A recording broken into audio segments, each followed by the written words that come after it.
तो सांग मैंने फाइनाली आम आसलु बंटी मु आपण मैंने एमती गोटे जगह देखो मैंने हरर लोकेशन आप देखिए गोटे मार्क कर आम राति स्टे करवा केते आम काठी कर पड़ देखो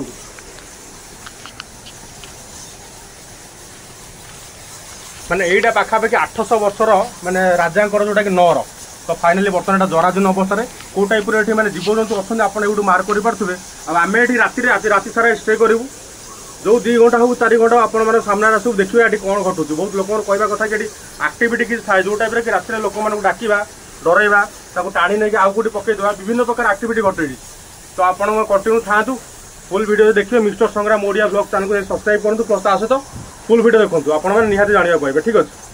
तथा बाहर लोकेशन आप आउटे देखते देखूँ माने ये जितक सब टिके टिके सब उड़ुंट ये सबू जाक बादुड़ी जोटा कि सेमाणिया तो बाहर व्यू देखु